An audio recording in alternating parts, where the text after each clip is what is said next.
नमस्कार बच्चों, कैसे हैं आप। आज हम एक बहुत खूबसूरत पाठ पढ़ेंगे जिसमें आप लोकगीत के बारे में जानेंगे। आप सभी बच्चों ने कभी ना कभी कोई ना कोई लोकगीत अवश्य ही सुना होगा। तो चलिए आज पढ़ते हैं पाठ 14 लोकगीत। लोकगीत अपनी लोच, ताजगी और लोकप्रियता में शास्त्रीय संगीत से भिन्न है। लोकगीत सीधे जनता के संगीत हैं। घर, गांव और नगर की जनता के गीत हैं ये। इनके लिए साधना की जरूरत नहीं होती। त्योहारों और विशेष अवसरों पर ये गाए जाते हैं।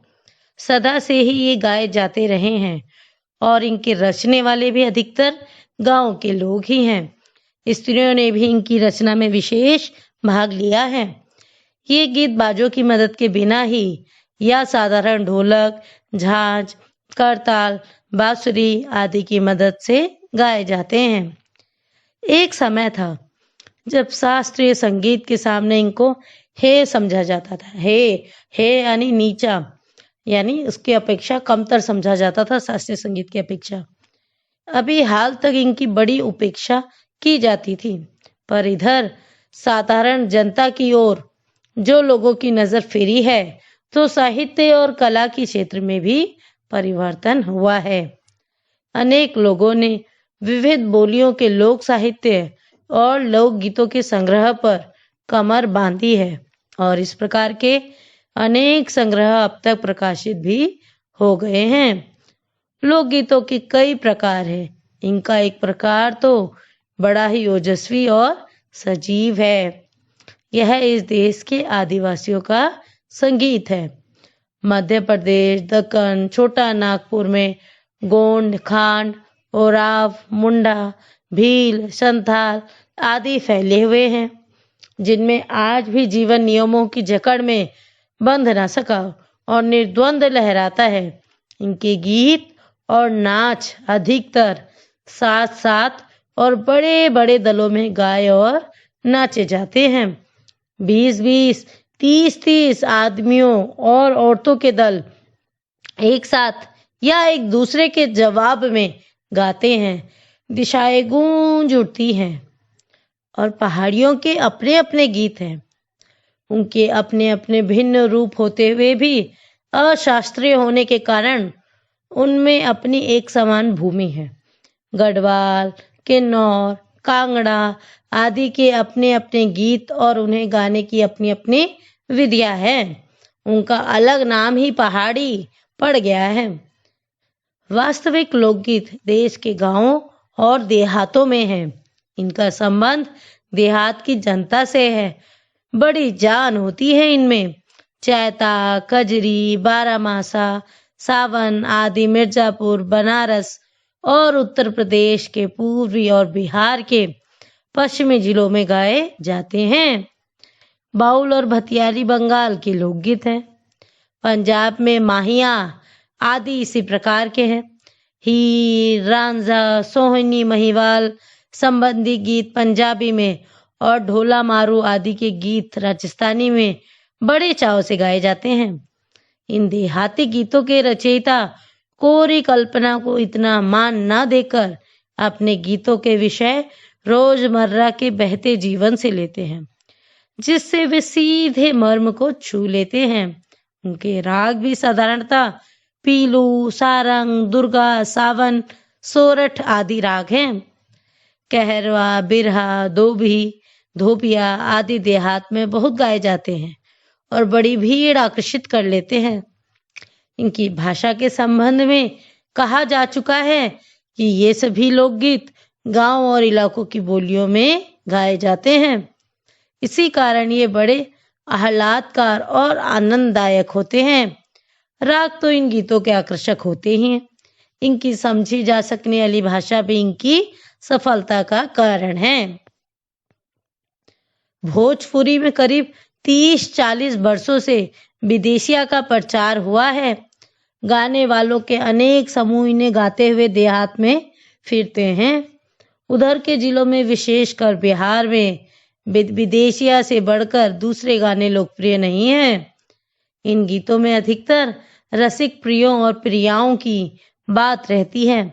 परदेसी प्रेमी की ओर इनसे करुणा और विरह का रस बरसता है। जंगल की जातियों आदि के भी दल गीत होते हैं, जो अधिकतर बिरहा आदि में गाए जाते हैं।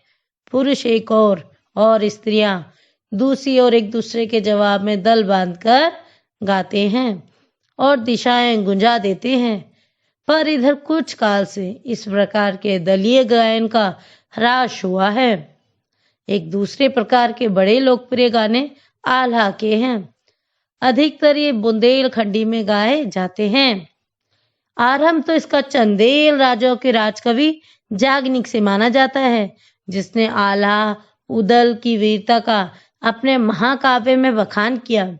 पर निश्चय ही उसके छंद को लेकर जन बोली में उसके विषय को दूसरे देहाती कवियों ने भी समय समय पर अपने गीतों में उतारा और ये गीत हमारे गांव में आज भी प्रेम से गाए जाते हैं। इन्हें गाने वाले गांव गांव ढोलक लिए गाते फिरते हैं। इसी की सीमा पर उन गीतों का भी स्थान है, जिन्हें नट रस्सियों पर खेल करते हुए गाते हैं। अधिकतर ये गद्य पदात्मक हैं और इनके अपने बोल हैं।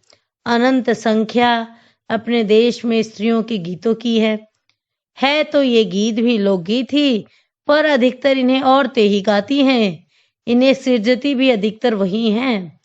वैसे मर्द रचने वालों या गाने वालों की भी कमी नहीं है, पर इन गीतों का संबंध विशेषतः स्त्रियों से है।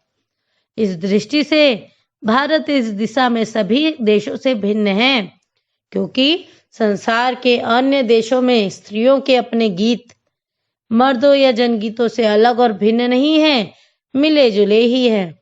त्योहारों में नदियों में नहाते समय के, नहाने जाते हुए राह के, विवाह के, मटकौड़ के, ज्योनार के, संबंधियों के लिए प्रेम युक्त गालियों के, जन्म आदि सभी अवसरों के अलग अलग गीत हैं जो स्त्रियां गाती है।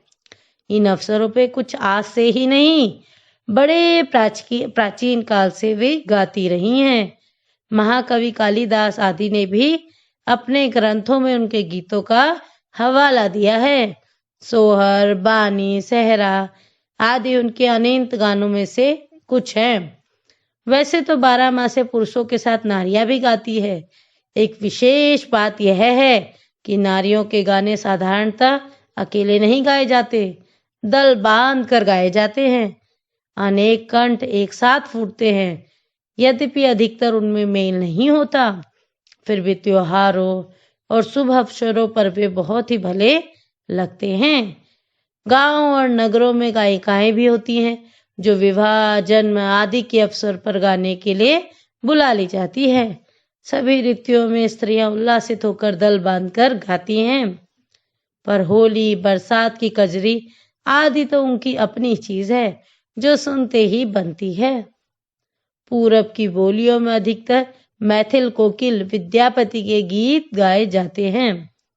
पर सारे देश के कश्मीर से कन्याकुमारी और केरल तक और काठियावाड़ से गुजरात और राजस्थान से उड़ीसा, आंध्र तक अपने अपने विद्यापति हैं। स्त्रियां ढोलक की मदद से गाती हैं। अधिकतर उनके गाने के साथ नाच का भी पुट होता है। गुजरात का एक प्रकार का दलीय गायन गरबा है, जिसे विशेष विधि से घेरे में घूम घूम कर औरतें गाती हैं। साथ ही लकड़ियां भी बजाती जाती हैं, जो बाजे का काम करती हैं। इसमें नाच गान साथ चलते हैं। वस्तुतः यह नाच ही है। सभी प्रांतों में यह लोकप्रिय हो चला है। इसी प्रकार होली के अवसर पर ब्रज में रसिया चलता है, जिसे दल के लोग गाते हैं। स्त्रियां विशेष तौर पर गाती हैं। गांव के गीतों के वास्तव में अनंत प्रकार हैं। जीवन जहां इठला इठला कर लहराता है, वहां भला आनंद के स्रोतों की कमी हो सकती है? उद्दाम जीवन के ही वहां के अनंत संख्यक गाने प्रतीक हैं। यह लोकगीत पाठ भगवत शरण उपाध्याय जी ने लिखा है और वह इस पाठ में लोकगीतों के बारे में बताते हैं कि हर जगह के अपने अपने लोकगीत प्रचलित हैं।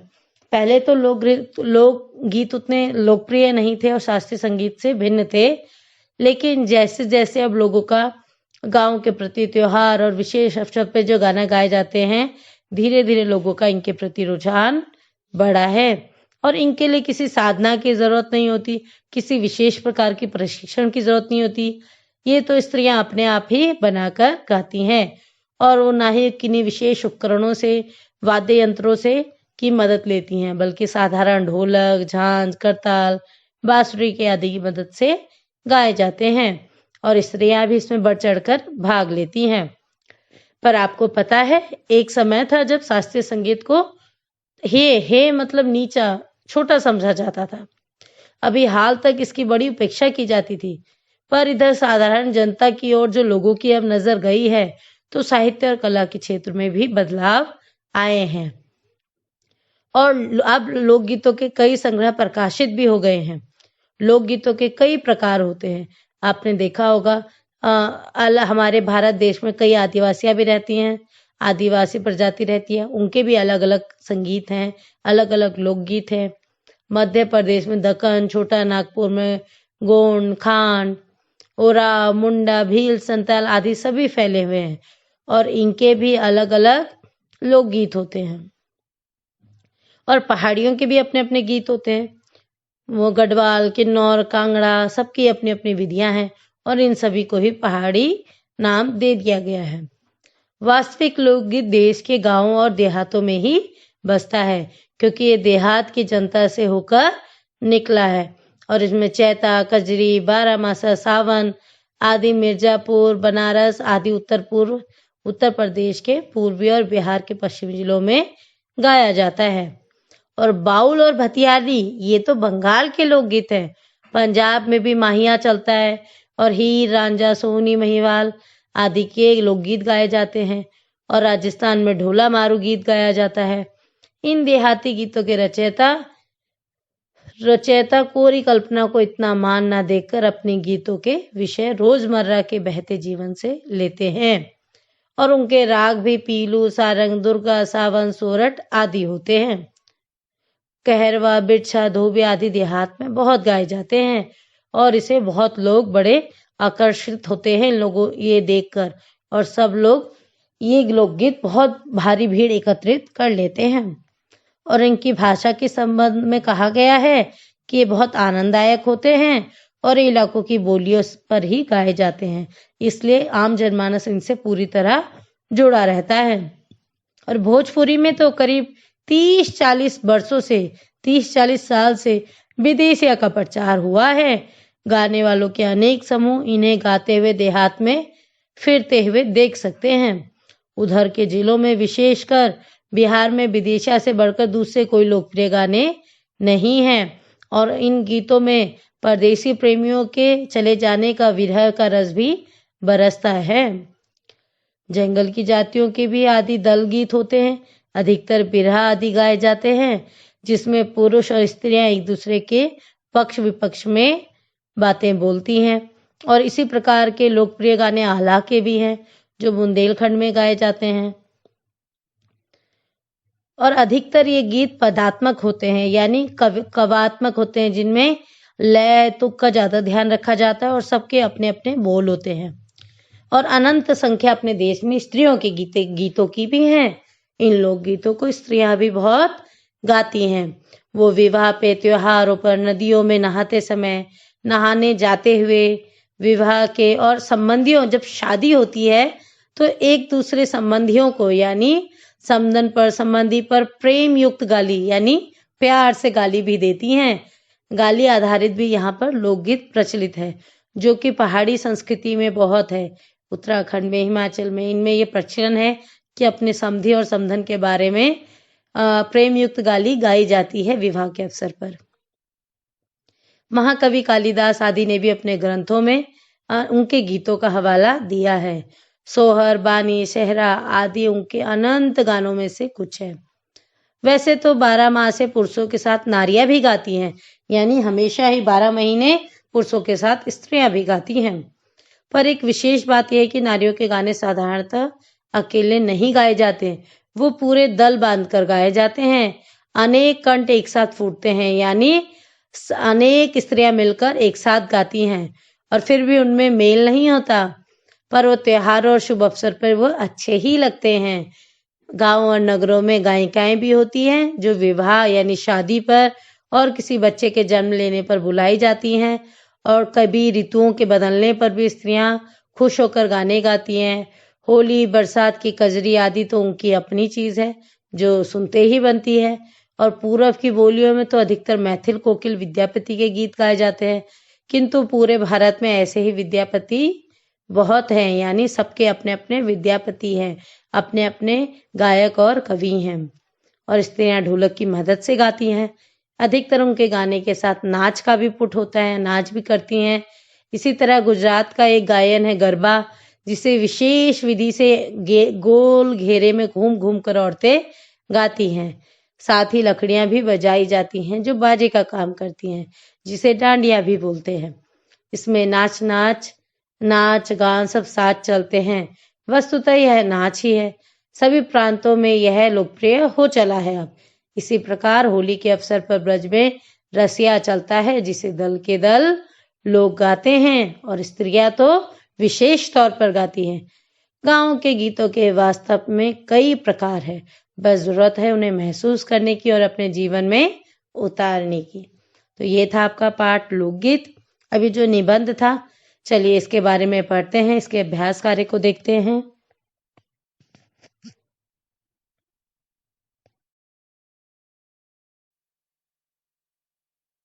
चलिए अब देखते हैं इसका अभ्यास कार्य।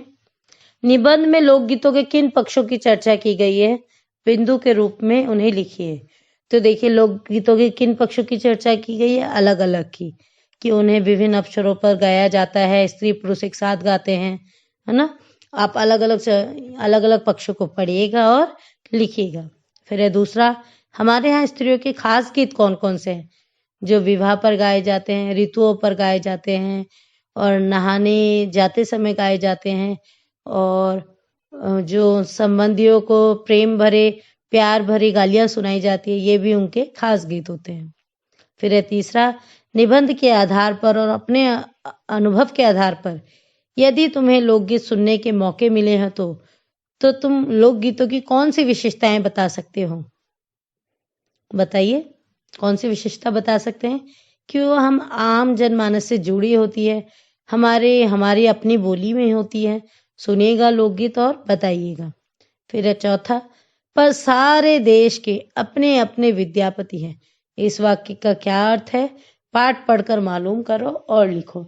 इस वाक्य का क्या अर्थ है कि हर जगह अपने अपने कवि और लोकगीत गाने वाले गायक मौजूद हैं, यानी हर किसी भाषा के, बोली के, शहर के, राज्य के अलग अलग कवि हैं, अलग अलग गायक हैं और अलग अलग लोक गायक भी हैं। अब अनुमान और कल्पना। पहला, क्या लोकगीत और नृत्य सिर्फ गांव या कबीलों में ही गाए जाते हैं? शहरों के कौन से लोकगीत हो सकते हैं? इस पर विचार करके लिखो। दूसरा, जीवन यहाँ इठला इठला कर लहराता है, वहां भला आनंद के स्रोतों की कमी हो सकती है? उद्यान जीवन के ही वहां के अनंत संख्यक गाने प्रतीक हैं। क्या तुम इस बात से सहमत हो? विदेशिया नामक लोकगीत से कोई कैसे आनंद प्राप्त कर सकता है, और वे कौन लोग हो सकते हैं जो इसे गाते सुनते हैं? इसके बारे में जानकारी प्राप्त करके कक्षा में सबको बताओ। अब आते हैं भाषा की बात पर। लोक शब्द में कुछ जोड़कर जितने शब्द तुमसे सूझे उनकी सूची बनाओ। इन शब्दों को ध्यान से देखो और समझो कि इनमें अर्थ की दृष्टि से क्या समानता है। इन शब्दों से वाक्य भी बनाओ, जैसे लोक कला। दूसरा, 12 मासा गीत में साल के 12 महीनों का वर्णन होता है। अगले पृष्ठों पर विभिन्न अंकों से जुड़े कुछ शब्द दिए गए हैं। इन्हें पढ़ो और अनुमान लगाओ कि इनका क्या अर्थ है और वह अर्थ क्यों है। इस सूची में तुम अपने मन से सोचकर भी कुछ शब्द जोड़ सकते हो। एक तारा यानी एक तारा, सरपंच 5 लोगों का समूह, चारपाई 4 पैरों वाली, सप्तऋषि 7, अठन्नी 8, तिराहा 3, दोपहर 2, छमाई 6, नवरात 9, चौराहा 4। तो आप इसमें और नए शब्द जोड़िएगा और लिखिएगा। फिर तीसरा, को, में, से आदि वाक्य में संज्ञा का दूसरे संबंधों के साथ संबंध दर्शाते हैं। जैसे झांसी की रानी, झांसी और रानी का संबंध किसने जोड़ा? की ने। पाठ में तुमने का के बारे में जाना। नीचे मंजरी जोशी की पुस्तक भारतीय संगीत की परंपरा से भारत के एक लोक वाद्य का वर्णन दिया गया है। इसे पढ़ो और रिक्त स्थानों में उचित शब्द लिखो। तुरही भारत के कई प्रांतों में प्रचलित है। यह दिखने क्या आएगा यहाँ पर? में अंग्रेजी के एस या सी अक्षर की तरह होती है। आपको यहाँ पर कारक लिखने हैं, का, में, से, ये सारे कारक लिखने हैं। भारत डैश विभिन्न प्रांतों में पीतल या कांसे, भारत के विभिन्न प्रांतों में पीतल या कांसे से बना। वह वाद्य अलग अलग नामों डैश जाना जाता है। बिल्कुल सही, से जाना जाता है। धातु की नली को घुमाकर एस का आकार इस तरह दिया जाता है कि उसका एक सिरा संकरा रहे और दूसरा सिरा घंटी नुमा चौड़ा रहे। फूंक मारने से एक छोटी नली अलग से जोड़ी जाती है। राजस्थान में इसे बरगू कहते हैं। उत्तर प्रदेश में यह तूरी, मध्य प्रदेश में और गुजरात में रणसिंघा और हिमाचल प्रदेश में नरसिंघा के नाम से जानी जाती है। राजस्थान और गुजरात में इसे काकड़ सिंगी भी कहते हैं। तो ये थे आपके सारे कारक। ये कारक आपने पढ़े ही होंगे। इसका एक गाना भी होता है, कर्ता ने कर्म को करण से आयात संप्रदान के लिए अपादान से संबंध का के की अधिकरण में पर संबोधन है अरे। तो ये थे आपके 8 कारक और कारक के विभक्ति चिन्ह। तो आप इसे पूरा कीजिएगा। फिर आते हैं भारत के मानचित्र में। आप भारत का नक्शा देखिएगा और पाठ में चर्चित राज्यों की लोकगीत और नृत्य को दिखाओ। जहाँ जहाँ के नाम आए, मध्य प्रदेश, उत्तर प्रदेश, इन सबको दर्शाओ। फिर कुछ करने को, अपने इलाके के कुछ लोकगीत इकट्ठा करो। गाए जाने वाले मौकों के अनुसार उनका वर्गीकरण करो। दूसरा, जैसे जैसे शहर फैल रहे हैं और गांव सिकुड़ रहे हैं, लोकगीतों पर उनका क्या असर पड़ रहा है। अपने आसपास के लोगों से बातचीत करके और अपने अनुभवों के आधार पर एक अनुच्छेद लिखो। तीसरा, रेडियो और टेलीविजन के स्थानीय प्रसारणों में एक नियत समय पर लोकगीत प्रसारित होते हैं। इन्हें सुनो और सीखो। अब आपके पढ़ने के लिए यहाँ पर 2 हरियाणवी लोकगीत दिए हैं। मैं पढ़कर सुनाती हूँ जरा। ऋतु गीत। सावन में सूखे रह गए, गिरधर बिन भाग महारे, श्याम घटा घन गहर सी आवे, देख लहर पे लहर सी आवे, हमें कृष्ण बिन कहर सी आवे, आगे फेर सलोनो आती, हमें श्याम बिन वृथा लगाती, गंगा दास लेस न पाती, हम मोह सिंधु में बह गए, कहो धोवे दाग हमारे। तो ये कृष्ण जी पर आधारित लोकगीत है, संत गंगादास ने लिखा है। अब आपको एक पारंपरिक विदाई गीत पढ़कर सुनाती हूँ जो लोकगीत है। काहे को ब्याई विदेश रे, लखी बाबुल मेरे, हम है रे बाबुल मुंडेरे की चिड़िया, कांकरी मारे उड़ जाए रे, लखी बाबुल मेरे, हम है रे बाबुल चोड़े की गौए, जिधर हाको हक जाए रे, लखी बाबुल मेरे। घर भी सुना आंगन भी सुना, लाडो चली पिता घर त्याग, घर में तो उसके बाबुल टोपे, अम्मा बहन उदास, कोठे के नीचे से निकली पलकिया, आम नीचे से निकला है डोला, भैया ने खाई है पछाड़। तो ये था विदाई का गीत। तो कैसा लगा आपको लोकगीत निबंध ये? फिर मिलेंगे अगले पाठ के साथ। तब तक आप इसका अभ्यास कार्य पूरा कीजिएगा। फिर आपसे मिलेंगे अगले पाठ के साथ। धन्यवाद।